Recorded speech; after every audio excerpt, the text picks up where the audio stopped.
Now, moving to the final topic of the lecture of our topic known as the drugs acting on the endocrine gland.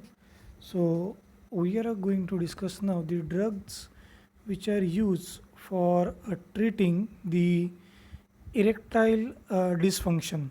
Okay, so we are having the two example, sildenafil and tadalafil. These are the two drugs which are routinely used for treating the erectile dysfunction. One of the brand of the sildenafil, which was very well famous, was the Viagra, and it was uh, branded and manufactured by the Pfizer, one of the topmost pharmaceutical company. So that contains the sildenafil, and the next example in this category is the tadalafil. So these two are the drugs they are used for treating the erectile dysfunction. Okay, so now I think I have already given you the introduction of these drugs, that is sildenafil and the tadalafil. So how these drugs they are going to use for treating the erectile dysfunction. So these drugs are the phosphodiesterase 5 inhibitor. These are the inhibitor of the phosphodiesterase type 5. So it is one of the circulating enzyme which is responsible for the catalytic hydrolysis of the cyclic GMP in smooth muscles of the arteries in the penis as well as in the lungs. So this PD5 is causing the deactivation of CGMP, decreasing its overall circulating concentration. So now, if we are going to inhibit this PD5, the concentration of CGMP is going to get increased. So inhibitor of this particular phosphodiesterase have been shown to relax the arteries in the penis. So thus it allows the corpus cavernosum to fill with the blood and aiding in an erection. So this is the mechanism how this sildenafil and the tadalafil they are helping in the erectile dysfunction, isn't it? So on the left hand side I have shown the mechanism of action, normal mechanism of the action of PD5 enzyme. So when PD5 is circulating in the blood vessels in the smooth muscles, so there is constriction of blood vessel is there. When sildenafil or tadalafil is administered, the PDE5 is inhibited. There is increase in the circulating level of the CGMP, and now the blood vessels are they are going to get relaxed, especially the blood vessels of the arteries they are going to get relaxed, and this mechanism will going to help in the erection of the penis. So let us look at the structure of sildenafil. Okay, so now sildenafil it is the methyl piperazine derivative. What we can see, it is the sulfonyl methyl piperazine derivative. So its IUPAC name is 1,4-ethoxy 3 in bracket 6,7 dihydro 1 methyl 7 oxo 3 propyl 1H pyrazolo 4,3-D pyrimidine 5-yl phenyl sulfonyl 4-methyl piperazine, isn't it? Okay, so the structure is quite complex, but how we can remember this structure?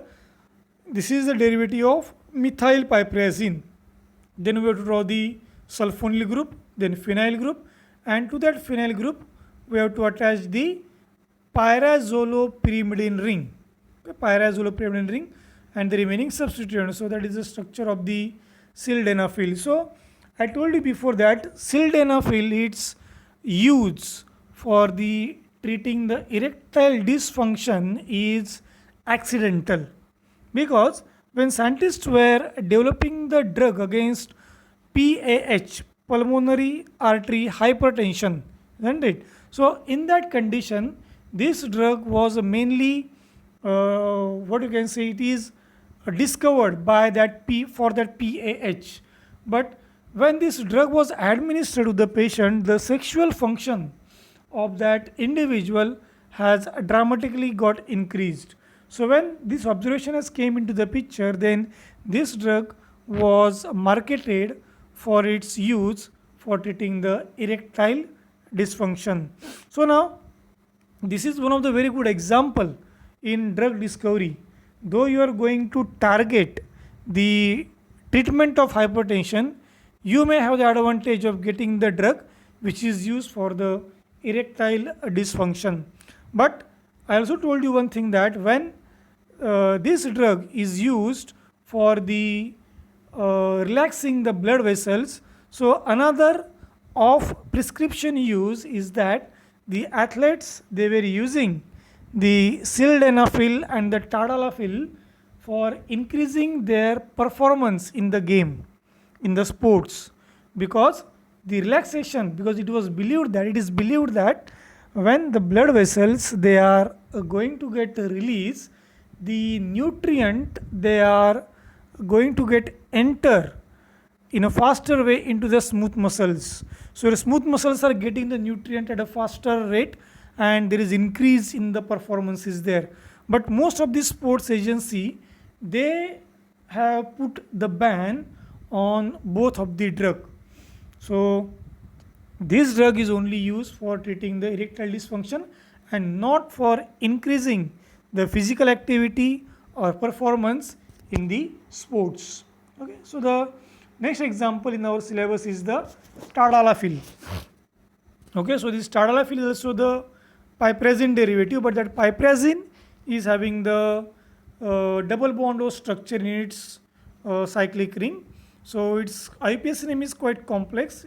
It consists of the indole ring as well as the pyrazino and the pyrido rings. So its IUPAC name is 6R trans 613 benzodioxole 5-il 2,3,6,7,12 12A hexahydro 2-methyl pyrazino 1,2,1,6 pyrido 3,4B indole 1,4-dione. Okay, now this is the name of this tadalafil.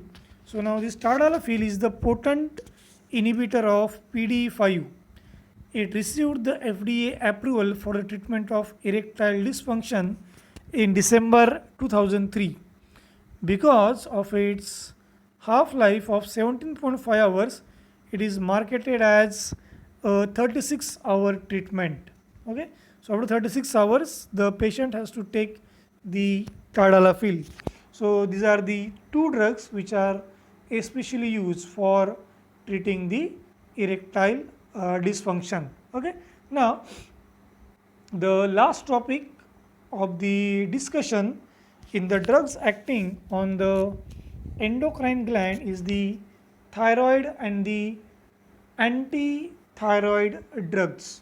Okay, so if we going to see day by day the metabolism pattern of most of the individual, it is going to get disturbed. So one of the factor of disturbing the metabolism is either increase or decrease in the secretion of the thyroid hormone. So which are those thyroid hormones? These thyroid hormones are the T3 and T4, which are synthesized into the thyroid gland, which is located at the neck, isn't it? Which is located at the neck and is under the control of the hypothalamus, isn't it? Okay, so now from the brain there is a release of thyroid releasing hormone, which is going to which is going to act on the anterior pituitary gland to release the thyroid stimulating hormone, that is called as the TSH.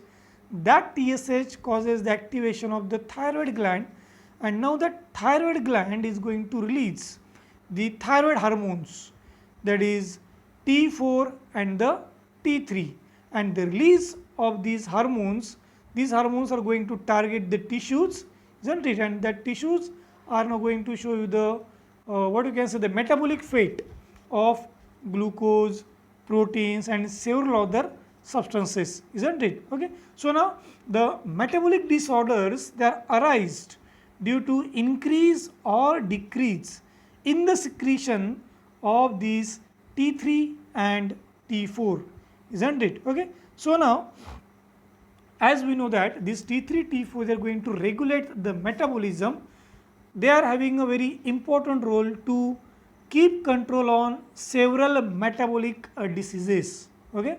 So most of the individuals, they are suffering from the two disorders, that is called as the basic disorder called as the hyperthyroidism as well as the hypothyroidism, isn't it? So therefore we need to understand this topic called as thyroid and the anti-thyroid drug. Okay. So now when we are going to use the thyroid and when we have to use the anti-thyroid agent, that first we need to understand.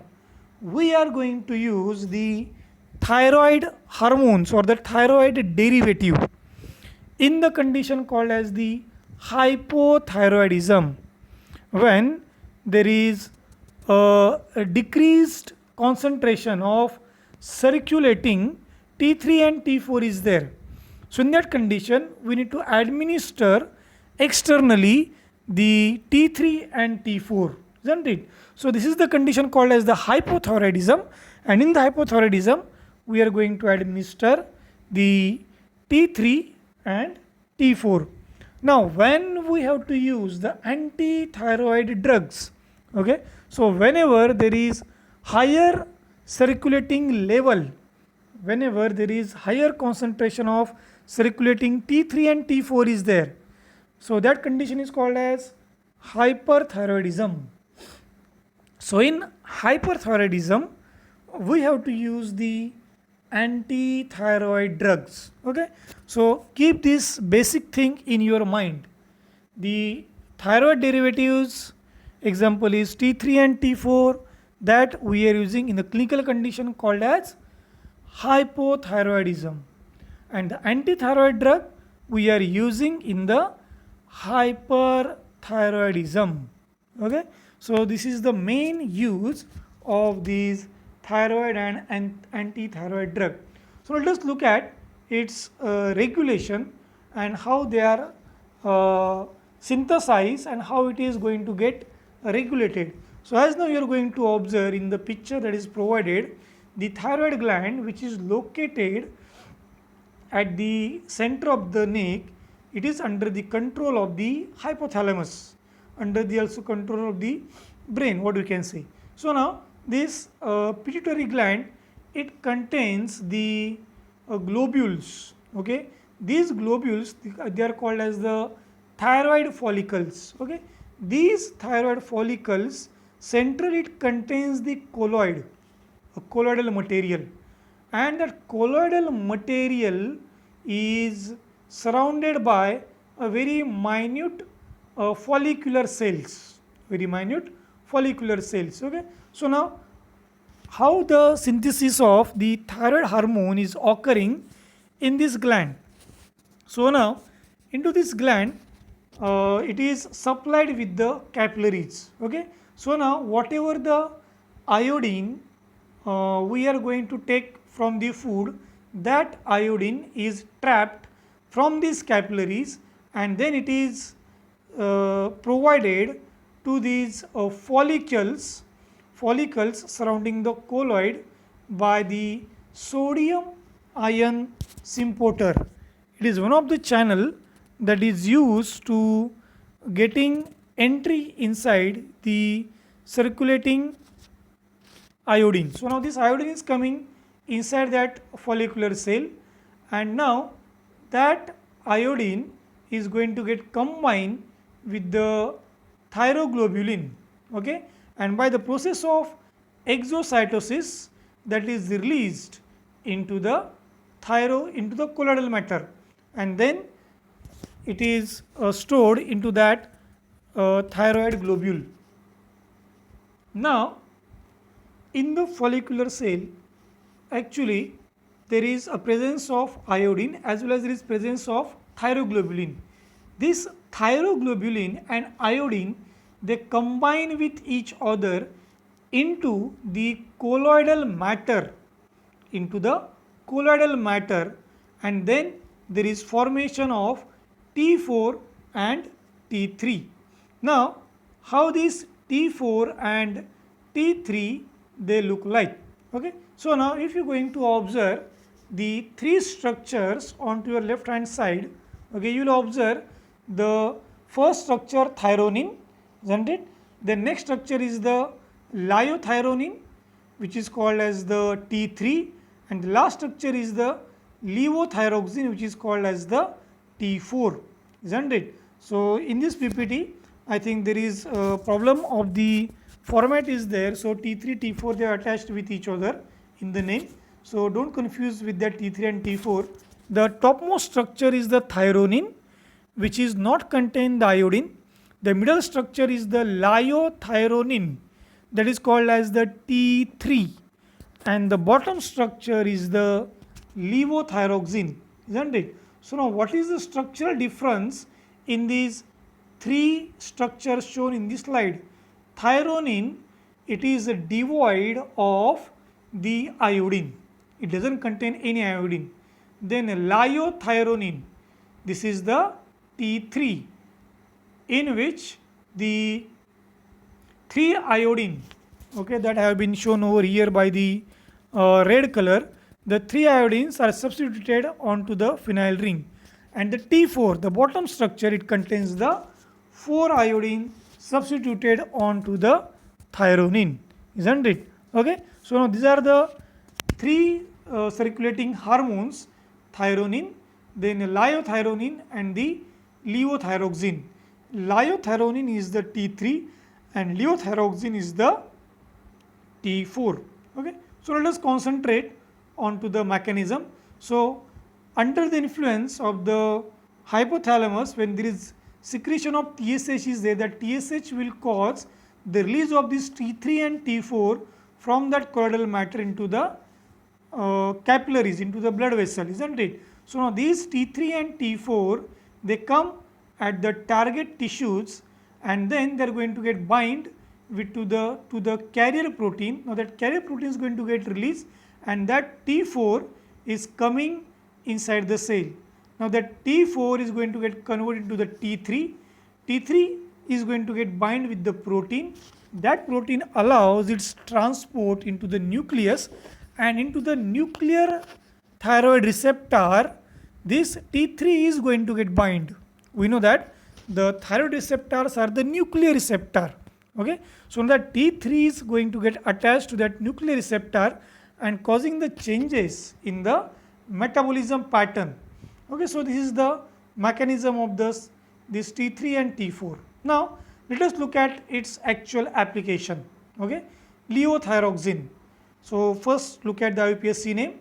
The IUPAC name is 2S2-amino 3,4,4-hydroxy 3,5-diiodophenoxy 3,5-diiodophenyl propionic acid. Okay, so now this is the levoisomer of the thyroxine. So it is used for replacement therapy for decreased thyroid function. Okay, so now decreased thyroid function, especially we are going to observe in the goiter. So actually in the goiter there is enlargement of the gland is there, thyroid gland is there, isn't it? Why? Because to trap the circulating iodine, it requires the iodine. So for trapping that circulating iodine, it is going to get enlarged, isn't it? So therefore this levothyroxine is used in the treatment of hypothyroidism. Okay, so this is the use of the T4. Okay, so now this is the important use of this T4. Now let us look at the anti-thyroid drug. Okay, so initially I told you that the anti-thyroid drugs, they are basically used in the treatment of the hyperthyroidism, when a circulating level of T3 and T4 is more, when your thyroid gland is going to synthesize more and more amount of T3 and T4. In that case, we need to administer the anti-thyroid drug. In our syllabus, we are having only 2 examples, isn't it? So always remember these antithyroid drugs, their aim is to limit the synthesis of T3 and T4. So there are several drugs are there. So this diagram actually illustrate how different drugs they are going to act as the antithyroid drug. So some of the drug they limit the transport of the iodine inside the thyroid gland. So some of the perchlorates are there and thiocyanates are there. They are going to limit the entry of iodine into the thyroid gland. Now that iodine entered inside the thyroid gland will going to interact with the peroxidase enzyme to form T3 and T4. So this step is very crucial step. Okay, conversion of that iodide into the iodine, isn't it? So that step is inhibited by acting onto the peroxidase enzyme by certain thioamides. Okay, so these thioamides they are the inhibitor of the peroxidase enzyme. Okay, so now when the peroxidase enzyme is going to get inhibit, then the monoiodinated thyroxine and diiodinated thyroxine as well as the T3 and T4 its synthesis is going to get inhibited, isn't it? So some iodides they are also going to inhibit the proteolysis, which is the next step into synthesis of T3 and the T4, isn't it? Okay, so now in our syllabus we are having the thioamides, so we are going to concentrate on these thioamides. So several categories of the drugs that have been shown over here. So antithyroid drugs they are having several categories. The first category is the inhibition of hormone synthesis. So example is the propylthiouracil and methimazole, which is in our syllabus. Then the blockage of the hormone release, iodides and iodinated contrast media. Then radioactive iodine, that is iodine 131. Then some of the anion inhibitors, that is perchlorates and thiocyanates, and some of the beta blocker drug, for example the propranolol. So this is only for your understanding purpose. So this is the classification of antithyroid drugs, but we have to only concentrate onto the 2 drugs which are going to target the peroxidase enzyme. So first structure is the propylthiouracil. Look at the structure. Okay, a structure has similarity with the uracil. Uracil is the pyrimidine nucleotide. Then it will be one of the what you can say the nuclear base. Okay, uracil. So it is the propylthiouracil. So from the uracil, one of the oxygen is replaced with the sulfur and a side chain have been attached. Side chain in this structure have been shown by the R group. If that R is N-propyl, then we are calling that uracil as propylthiouracil. This propylthiouracil, it is the potent inhibitor of the peroxidase. Okay. Now the next drug that is in our syllabus is the methimazole. Structure is very simple, isn't it? So it is the imidazole derivative in which one of the nitrogen is having the methyl group and the one of the carbon is substituted with the sulfur. That is the structure of the methimazole. So propylthiouracil and methimazole both are the potent inhibitor of peroxidase. So by inhibiting the peroxidase, these agent they are going to limit the concentration of circulating T3 and T4, isn't it? So this is the structure of propylthiouracil and the methimazole. Okay, so as the length of video is increasing, I am limiting my explanation at this point, and the interaction we will discuss this thing in more details.